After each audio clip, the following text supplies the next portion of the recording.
بسم الله الرحمن الرحيم الحمد لله كما ينبغي لجلال وجهه وعظيم سلطانه والصلاة والسلام على نبينا محمد وآله هي فضائل الأعمال टीहों हिसो फ़ज़ाइल अल-अमाल जेके असांजे हबीब सल्लल्लाहु अलैहि वसल्लम जेकी शयूं असांखे ॿुधाए थो त हिन में फ़ज़ीलत आहे, हिन में सवाब आहे, हिन में अजर अज़ीम आहे, असां उहो दोस्तनि खे ॿुधायूं था। ही फ़ज़ाइल अल-अमाल जेको टीहों हिसो आहे, जेको जेके असांखे हदीस आहे नबी करीम जे अज़ीम हदीस आहे, सवली आहे, यादि बि करे सघंदासीं ऐं दोस्तनि खे बि इहा फरमाइश था यादि कनि। छो जो जे माण्हू नबी करीम सल्लल्लाहु अलैहि वसल्लम इन में फरमाए थो जेको इहा दुआ 3 दफ़ा पढ़ंदो हर रोज़ त इहा हदीस नबी करीम आणियूं था क़ाल सल्लल्लाहु अलैहि वसल्लम मा मिन अब्द मुस्लिम कहिड़ो बि मुस्लमान बंदो हुजे, अलाह जो बंदो हुजे मुस्लमान, यक़ूल हीन युस्बिहु व हीन युमसी, सुबुह शाम जेको इहा शइ युमसी सलासा 3 दफ़ा चए इहा दुआ, सलास मर्रात 3 दफ़ा इहा जे सुबुह ऐं शाम पढ़े।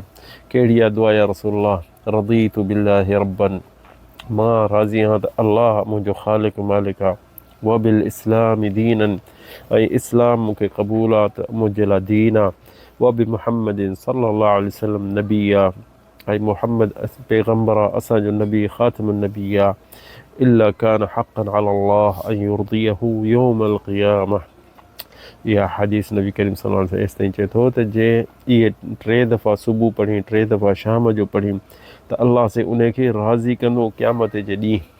छा खपे असांखे अञा वधीक जे अलाह से असां ते राज़ी थी वञे उन शइ जे लाइ। त इहा रिवायत इमाम मुस्नद अहमद में आहे, उहा अल्लामा शेख बिन बाज़ बि चयो त इहा हदीस सही आहे। त ॾिसो न, सवली दुआ आहे ऐं इंसानु यादि करे छॾे क़यामत ॾींहुं असांखे अलाह से असांखे राज़ी कंदो, ऐं जे अलाह से असां ते राज़ी हुजे त इन खां वधीक असांखे छा खपे।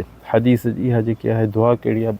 रदीतु बिल्लाहि रब्बा व बिल इस्लाम दीना व बि मुहम्मदिन नबीया। इहे बसि इहे लफ़्ज़ आहिनि। इल्ला कान हक़्क़न अला अल्लाह अन युर्दियह, अलाह साईं क़यामत जे ॾींहुं तोखे राज़ी कंदो, मूंखे राज़ी कंदो। हर उम्मत खे इहा दुआ पढ़ंदो, बिदत खां बचे, शिरक खां बचे, गुनाहनि खां बचे, फ़ज़ीलत में इहा असांजे लाइ काफ़ी आहे। त इहा जे इंसान दुआ सुबुह जो 3 दफ़ा पढ़े, शाम जो 3 दफ़ा पढ़े, अल्हम्दुलिल्लाह जे इंसान गुनाहनि वॾनि खां परे आहे, बिदतुनि खां परे आहे, शिरक खां पाक आहे, निमाज़ पढ़े थो, फ़र्ज़ पूरा करे थो, रोज़ा रखे थो, हराम खाइण खां बचे थो। पोइ हीअ ॾिसो दुआ आहे सिर्फ़ु माण्हू 3 दफ़ा सुबुह को हिकिड़ो 2 मिंट लॻंदो, शाम जो बि एतिरा लॻंदा।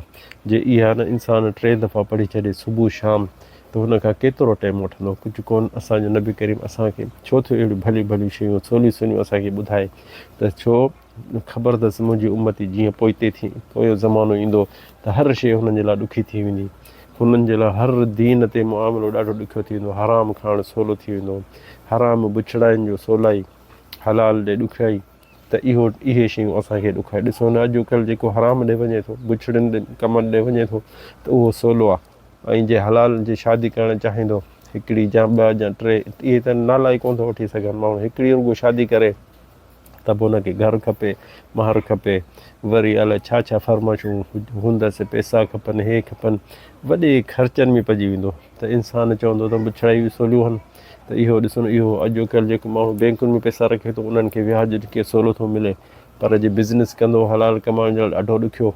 इहो आख़िरी ज़माने में असांजे हबीब खे ख़बर हुई त टाइम ॾाढा ॾुखियो ईंदो, तंहिंजे करे असांखे फ़ज़ाइल में सुठियूं सुठियूं शयूं सवलियूं सवलियूं ॿुधाए वियो त असांखे तकलीफ़ न थिए, माण्हू हराम खां बचे, बुछड़ाइनि खां बचे, फ़र्ज़ पूरा करे, ऐं इहे शयूं जेके सवलियूं सवलियूं आहिनि इहे यादि करे छॾे त इन में अलाह ताला असां ते राज़ी थी वेंदो, ऐं क़यामत जे ॾींहुं हिसाबु असांजो थींदो, सवलो हिसाबु थींदो, ऐं इहो अलाह असां ते राज़ी थी वेंदो इन्हनि दुआउनि में। छो?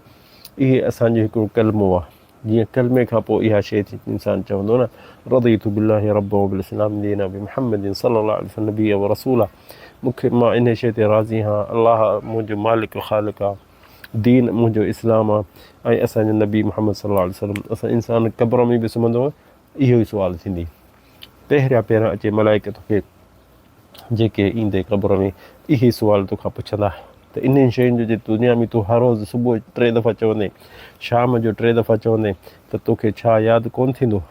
अलाह साईं तोखे यादि कराए छॾींदो, पर ज़बान ते हूंदो, छो जो तूं सुबुह शाम पढ़ंदे, सुबुह जो 3 दफ़ा, शाम जो 3 दफ़ा, त इंसान जो ओचितो मरी थो वञे क़ब्र में, उन बसि जनाज़े निमाज़ पढ़ी उछलाईंदुसि क़ब्र में, त उनखे इहा यादि हूंदी, छो जो दुआऊं पढ़ंदो हो, त इहा ई शइ क़ब्र में अचे पुछंदसि मन रबुक मा दीनुक मन रजुल लज़ी बुइथ फीकुम, जीअं असांजे हबीब असांखे ॿुधायो, इहे 3 सुवाल थींदा, त मन रबुक, तुंहिंजो ख़ालिक केरु आहे, त चवंदो रबी अलाह, मुंहिंजो ख़ालिक अलाह आहे। पुछ मा दीन, कहिड़ो तव्हांजो दीन हूंदो, चवंदो त दीन मुंहिंजो इस्लाम आहे। भला तव्हां में कहिड़ो नबी आयो, असांजो नबी मुहम्मद सल्लल्लाहु अलैहि वसल्लम।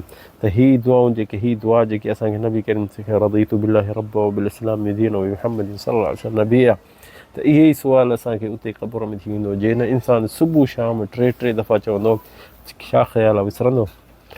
इहो हिकिड़ो सबक़ु थी वेंदो, इंसान जे ज़बान ते थी वेंदो, सवलो थी वेंदो, यादि थी वेंदो, त क़ब्र में बि मलाइका जंहिंमहिल पुछंदुसि त उनखे इनशा अलाह जवाबु जल्दी मिली वेंदो, छो जो हीअ शइ ज़बान ते हुई, ऐं अलाह कंदो इहा विसरंदुसि कान। अलाह ताला असांखे तव्हांखे सणे करे दुनिया में आख़िरत में हिसाब जॾहिं अलाह ताला असांखे सभिनि खे, सभु उम्मत मुहम्मद सल्लल्लाहु अलैहि वसल्लम खे जन्नत नसीब करे। हादा वल्लाहु आलम सल्लल्लाहु अलैहि वसल्लम।